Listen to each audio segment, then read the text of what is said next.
The following podcast is sponsored by Luminary Leaders, Sedan Associates, and Connected Women of Influence. Enjoy the episode.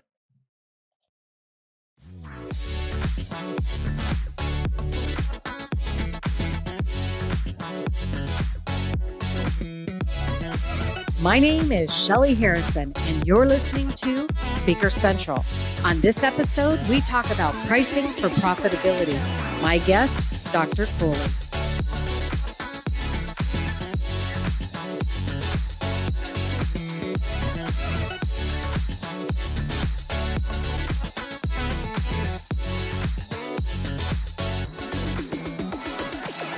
Welcome to this episode of Speaker Central, powered by Luminary Leaders. I'm your host, Shelly Harrison. Each week, I open the conversation with my guests to unravel their perspective, solutions, and get into their mindset of business. We break down their expertise to give our audience actionable steps and content to apply in their own businesses. Subscribe on Spotify, iTunes, Apple Podcasts, Anchor, LinkedIn, and YouTube to catch all of our episodes. Our topic today, pricing for profitability. And my special guest is Dr. Kohli. Dr. Kohli is a professor of marketing at California State University, Fullerton. He is a keynote speaker, a consultant, and a comedian. So I'd like to welcome Dr. Kohli to Speaker Central. Dr. Kohli, welcome. Thank you, Shelley. Thank you for the nice introduction. Yes, my pleasure. And I really like to get started with our podcast to have our guests tell a little bit about themselves. So if you would kindly tell us about yourself, Dr. Kohli, whatever comes to mind that you want to talk about. So, as you mentioned, I'm a professor of marketing, born and brought up in India and spoiled in the United States. There are three components to the work part, teaching, research, and consulting. Mm-hmm. And on the teaching side, I teach both undergraduate and graduate students. On the consulting side and on research side, my specialty has been branding and pricing. Mm. And outside of that, for fun, I enjoy photography and travel. And what I enjoy even more is photography while I'm traveling. And other than that, I like to be on a treadmill or exercise regularly to maintain my girlish figure. Good for you. Good for you. So that treadmill is probably getting a lot of miles these days, right now that you're home working from home. It is. And I've been tracking. So it's been 56 days consecutive of 100 minutes on treadmill, which is not going to be a record I'm going to be able to beat anytime soon, and hopefully never, because part of the reason is we're just stuck. Exactly. Stuck at home, right? But yes, stuck at home. A lot of great things are happening though. And I know we're going to get into this interview and we're going to get some great information from you. And we have questions that are really going to dive deep. And I'm excited to hear your responses. I know that you helped me when we first met over a year ago. We sat down and Dr. Kohli did an illustration that helped me significantly in my business. So I'm excited to have all of our listeners and followers have a chance to hear Dr. Kohli. So let's get into this, Dr. Kohli. The first question I have for you, and I ask this of all my guests, and it's kind of one of those really a question that just kind of pops out at you. So you're just going to fill in the blank. I'm blown away at how my path of life has, and then fill in the blank. I'm blown away by the fact that I am now under house arrest for 2 months straight. For someone like me who's been to 87 countries and tries to make sure that I at least cross the border 5 to 8 times a year. This is insane, but I'm trying to be safe and sane under the circumstances. Yeah. And I'm sure being an avid traveler like you, I think it's probably really put a damper on just, being confined, right? Oh, you bet. This is exactly the time because my semester just ended. And this is and the next one hasn't started the summer session. So this is one of the openings in the year where I'm always traveling. So this is the first year after God knows how many years when I'm at home. Well, I can always put a backdrop on my Zoom that would put you on an island. You'll feel like you're on an island. But we'll hold off on that today. Yeah. All right. Well, the first question I have for you, Dr. Kohli, how important is it to the success of a business in terms of profitability and pricing? So let's put it this way. Several years ago, there was a study done by McKinsey Consulting, and it was called the McKinsey Survey of Global 1200. So they surveyed 1,200 companies, and they calculated their average profit margin, etc. And based on that, what they found was that if you were to change your price by 1%, and assuming that your sales don't change because sales may go down, but that varies from industry to industry, but assuming the sales don't go down dramatically, you can expect an increase of 11% in profits. Similarly, 1% increase in unit sales would get you 3.7% increase in profit. 1% decrease in variable cost means 7.2% increase in profits. And lastly, 1% decrease in fixed gets you 2.7. Let's put this another way. If I could increase my price by 9.1%, again, assuming no drop in sales, which is not a super wild assumption. In some industries, you could get away with that. But we'll talk more about that later. That means I could double my profit. So either way we look at it, 1% increase in price increases your profitability by 11%.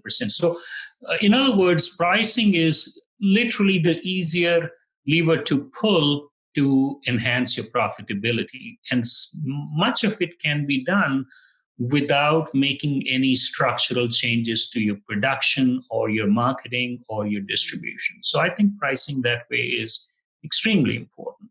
Yes. Thank you. I haven't seen this study myself, but I know that you had shared that with me prior in terms of, the kind of the structuring. How does pricing fit in the overall scheme of marketing or running a business? So a lot of times if you talk to, let me backtrack. Some companies, if you're talking the really sophisticated consumer goods and services companies, think Unilever, think Procter & Gamble, I think they have their act together. Leave those out, and even amongst large companies or very large companies, but on the industrial side, on the business side, and or all mid to small size companies, from what I have known and seen, the pricing is not as sophisticated, and there's definitely tremendous room for improving pricing, as in leading to higher profits. Most businesses consider pricing as an afterthought or a tactic. Okay. A lot of times, even today, the predominant mode of way of pricing still remains cost plus, which is I have a cost, I attach 20% margin to it, and I price it that way. That does not take into consideration at all what the customer wants to pay or is willing to pay. So, and that's the way it should be. And again, we'll talk more about that in detail. But the point I'm trying to make right now is not much thought is given. And what we really need to do, or what companies need to do, is think of pricing in strategic terms. Think of what is it that you want to do? How do you want your customers to respond? And you price according to that. So just to take an example, Rolex, it's a watch, but it's really not a watch. It's a statement. It's a statement of prestige, Right. On the other hand, so it has to be a high price. Even if the cost is not high, doesn't matter. Maybe in this case, raising the price may actually increase your sales. Now, if we were to go not to the other extreme, but kind of, you look at Swatch watches. Now, those go for, started about, say, roughly, $50. Mm-hmm. Pricing at that point is part of Swatch's strategy. Swatch is not unlike Rolex, it's not a piece of jewelry. It's not meant to impress someone. It's really more of a design statement. It's more of a clothing item. And people like to switch clothing and people like to switch watches. So that's why they keep it at a very affordable range. And like they say, what's more important is how it pans out. And in the case of Swatch, on an average, an Italian person who owns a Swatch watch actually owns 6 on an average. So it's really meant to be, I'm wearing denim clothing today, so I'm going to have a blue Swatch. I'm in a funky mode, I'll have a Green one. A green one or a peanuts watch. So it has to be aligned with strategy, and that's really the starting point. Unfortunately, a lot of companies don't do it that way, but that should be the starting point, and I mean the starting point. Yeah.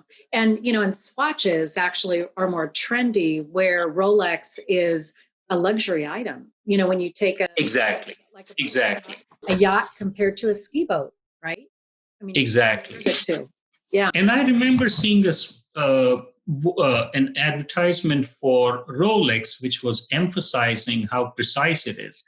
And, sometimes some things strike you, and I'm sure they have some reasons behind it, but to me, it seemed like very odd that they would be emphasizing accuracy. At the end of the day, you want to emphasize style or class or whatever you might want to do.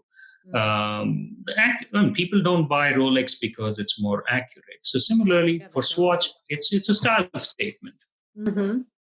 Yeah, from one brand to another. And I think the brand, has a lot to do with pricing, based on the research that you've done. Absolutely right. And that is, again, one thing. Now, I have spoken to all kinds of groups, going as young as literally high school students, no, not even high school, middle school students. And of course, I changed the tone of my presentation to make it fun for them. Yeah. But a lot of time, university students, marketing managers, industry associations, pricing managers in companies ranging and all the way up to C-level people. And this is one thing which almost like comes as, almost comes as news to them. And what I try to impress on them is that, like you said, it's very important. The two things have to act in unison. Your price actually is a component of your branding policy. So, and the two work together. And again, as we discuss this more, I'll give you a couple of examples where branding and pricing go hand in hand, in the sense, work with each other and help each other. Okay. And I'm looking forward to that. I want to hear about that. So how do you think about pricing? So the way to think about pricing is, for a customer, from a customer's perspective, it's a sacrifice. I mean, that's a very theoretical definition, but it's very meaningful nonetheless. The customer is shelling out his or her hard-earned money to buy a product or a service or an experience. Okay. Now, if we were to flip this, if I, as a seller, want to charge a higher price, I need to understand that, I should be able to give something to the customer in return. So I need to find out what is it that I'm offering to my customers, which makes it, more likely for them to purchase. Now, here there's a very interesting point which I want to share. And again, escapes the attention of a lot of pricers and managers, is that every customer has a different propensity to spend. They do. So, for example, let's take the example, okay? So Gap comes out with a new shirt. Now, if I were to, I'm not a mall person. I go there maybe once in 6 months, once a year. But every time I go, if I go to a Gap store, the new shirt will be at $59.99. Okay. I know if I wait for 3 months or 4 months or 6 months, it's going to go down to $19.99 and possibly to $9.99 when it goes to clearance.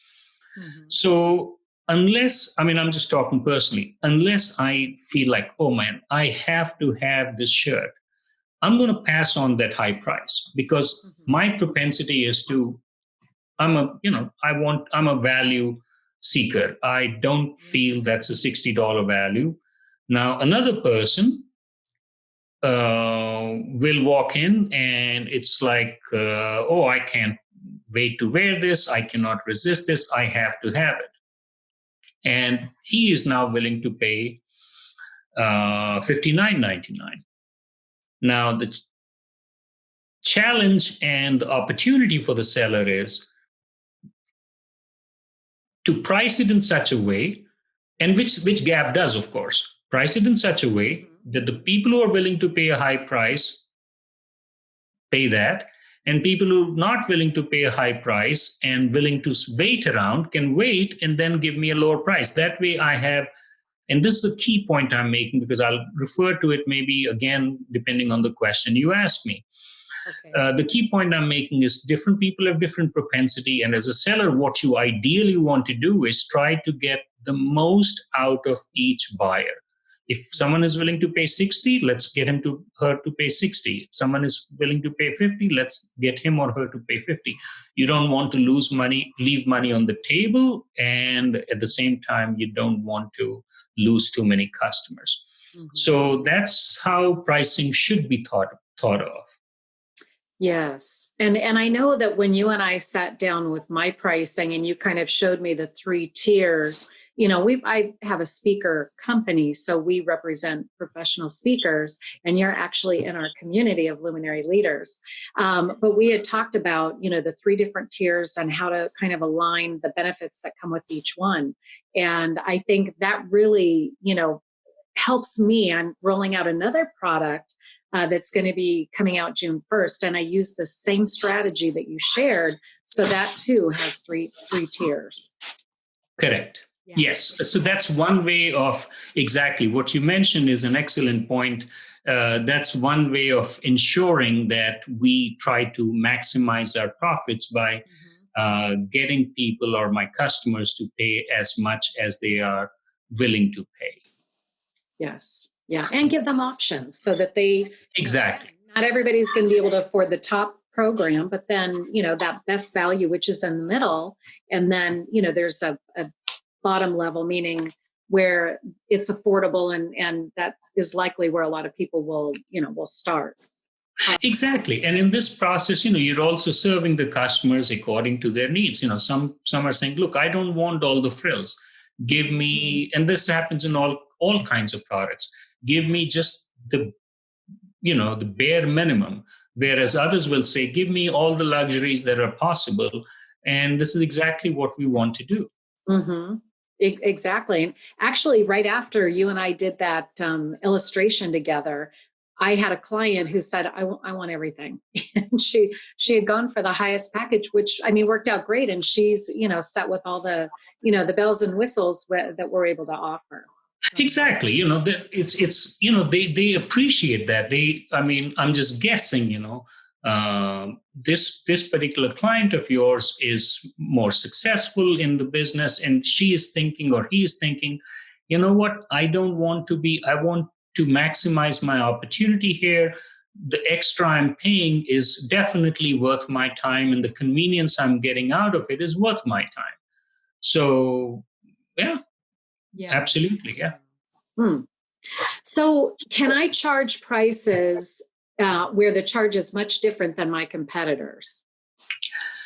So, yes, as a matter of fact, that should be the holy grail. There's a quote by Warren Buffett, which I'm paraphrasing because I'm kind of saying this from my memory. It said something like, if you have to think or lose sleep every time you increase your price by 1 or 2%, then you're not doing it right or you're in the wrong business, something along those lines. Yeah. So the holy grail is you want control of your price. Now, it's easier said than done. In some cases, it's rather easy. In other cases, it's very difficult. So let's just go to an extreme. If I'm a monopolist, well, yeah, I can set whatever price I want. If I'm in a perfect competition selling a commodity, well, if it's a commodity, by definition means I can't change the price much because people are very price sensitive. Mm-hmm. Now, having said that, what you want to do is, obviously in situations where it's easy to create differentiation, and that's the key word I want to emphasize, differentiation. You have to differentiate your offering from your competitors. If this is a very logical conclusion. If you do not offer differentiation, then you cannot charge a premium, because what are you going to tell the customers? Hey, my product is the same as everyone else's, but come on, why don't you pay me more? Well, yes, it doesn't work that way. So you have to create the differentiation. And there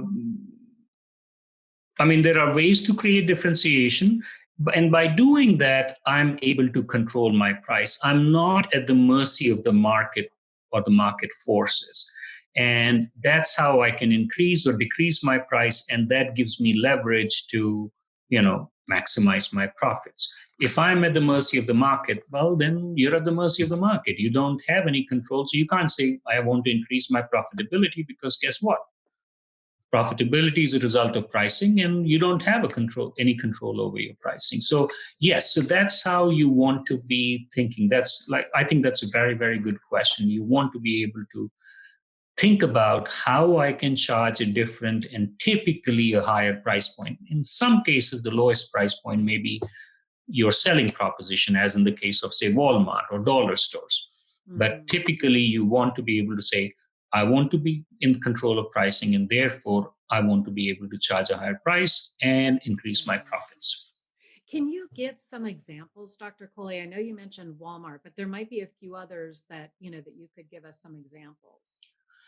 So,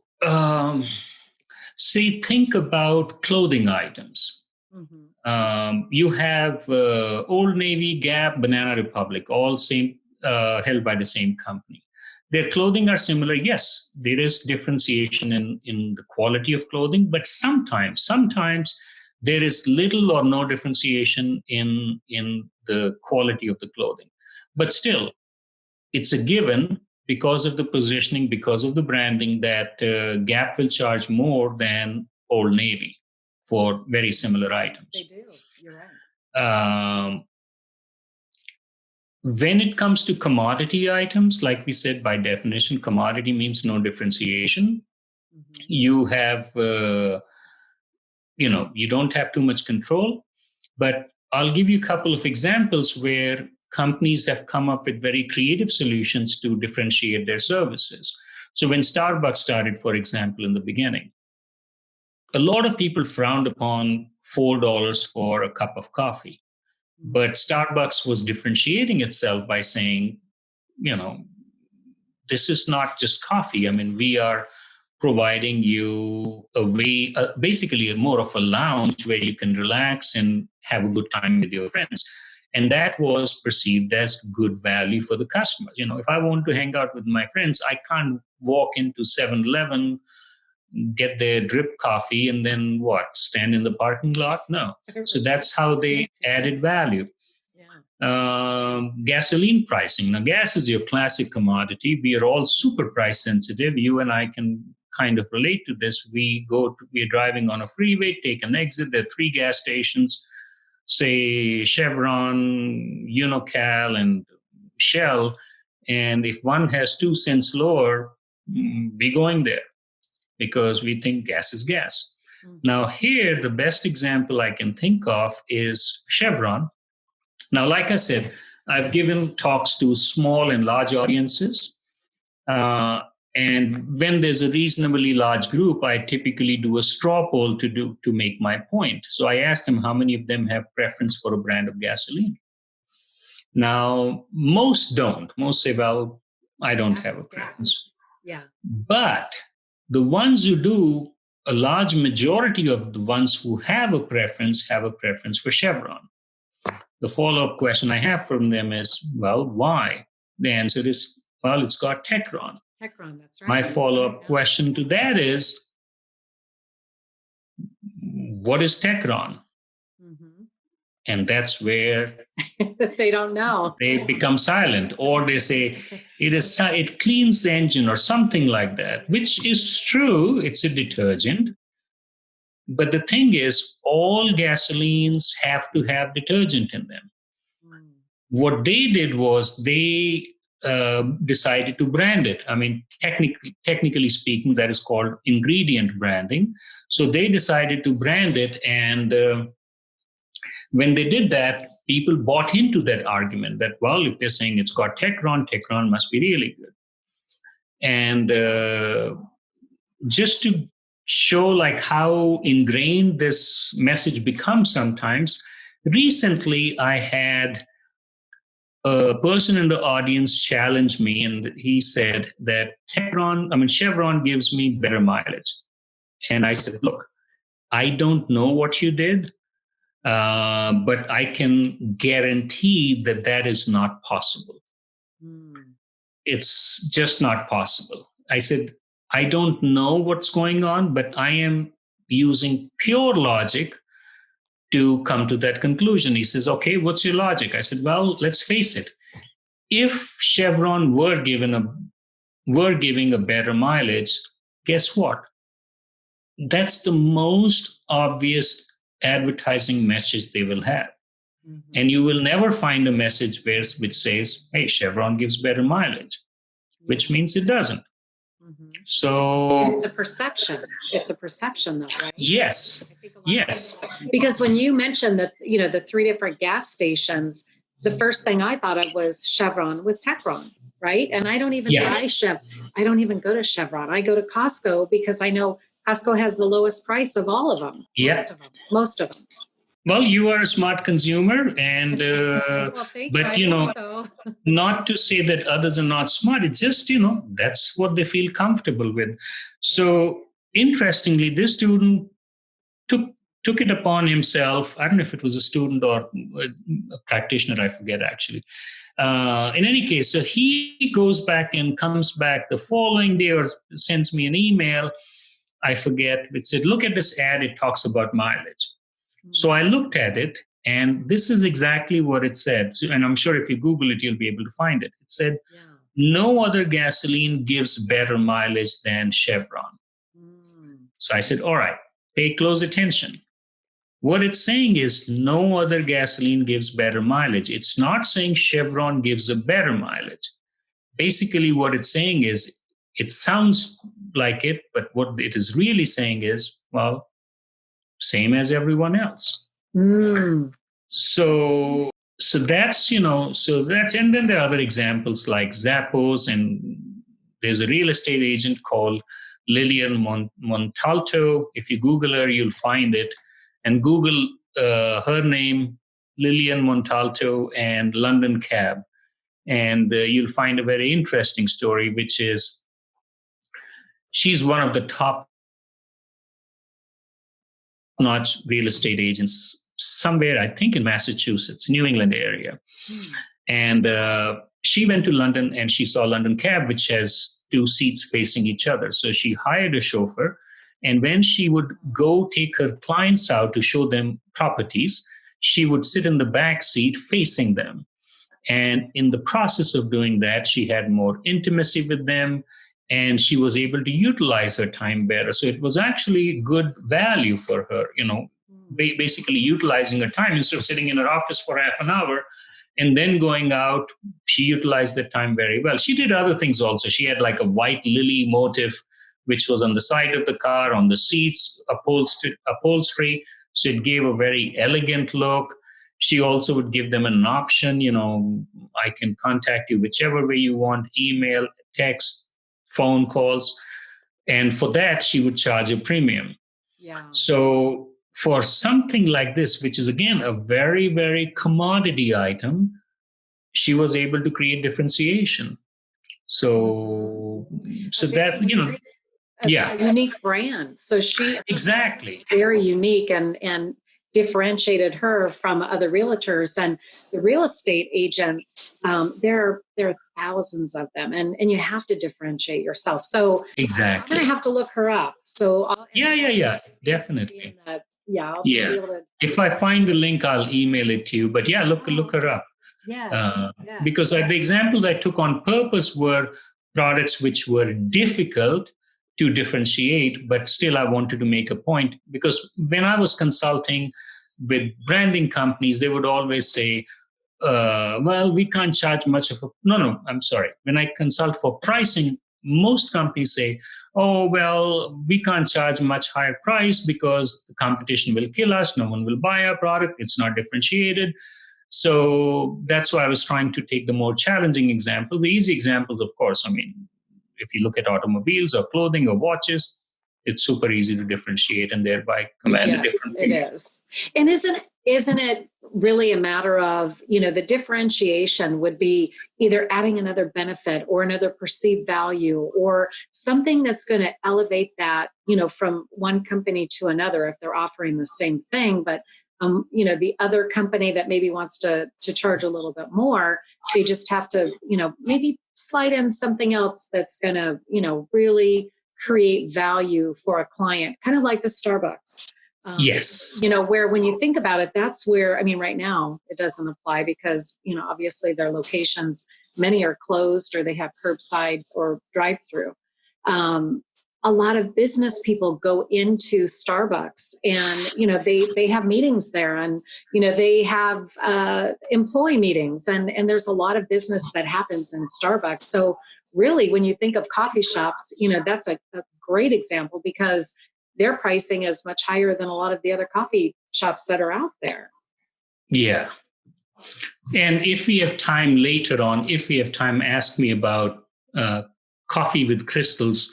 I'll go into an example if we have time, which is quite fascinating, actually. Oh, okay. Well, and you know what? We are going to have part 2, but I have a few more questions that I want to ask you, Dr. Sure. Kohli. So, for our listeners and our followers, we're going to have part 2 with Dr. Kohli. So that'll be forthcoming. And it seems like, we've learned a lot from you today, Dr. Kohli, and there's a lot to think about. What should companies focus on right now? So, yes, it's. I covered a lot of ground, but at the same time, it is. You have to consider a lot of factors in deciding your pricing. But if you were to think of one thing when doing a pricing exercise, that one thing is value. Think of what value can you offer your customers, because the value determines your price and the price determines your profitability.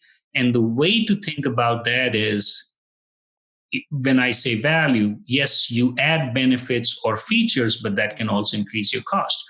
So ideally, what you want to do is you want to add features or benefits which don't cost you as much, but is of tremendous value to your customers. So that's, I think, one thing. I would add one more thing, which again, I find kind of, I don't want to use the word disturbing, but kind of irrational, which is a lot of companies focus on sales. They just want to sell more. Now, there is some logic behind it. And the logic is, if you sell more, eventually economies of scale will favor you. You can be the low-cost competitor, and therefore you can make profits. So I'm cognizant of that. I'm not saying that's not important.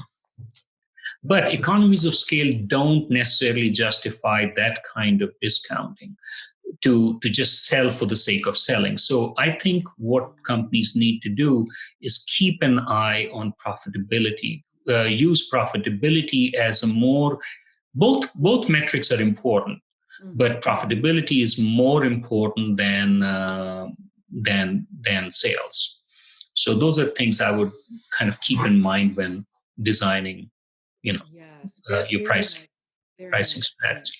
Yeah. Yes, very nice point. And I think, the one thing that really resonates with me is the value. I think, once people trust your brand and they perceive the value and they know that you have their best interest in mind as a consumer, I think that really says a lot for the brand and their marketing and everything that kind of goes along with that.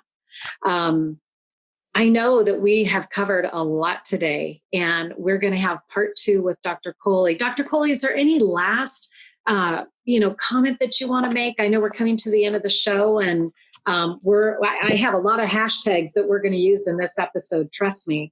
I also want to include the Warren Buffett. I know you had shared that quote from him, so I'll find it and we'll add that in the notes of this episode. But what would you like to share with us, in closing?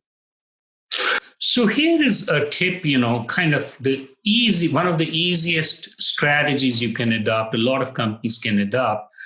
So I kind of almost want to share this because this one is easier to execute. Now, I'm not saying this is available to every company, but a lot of companies can, especially service providers such as yourself. For them, this is an easier one. And that's the concept of versioning. Versioning basically means different versions. And again, I'm keeping things rather simple.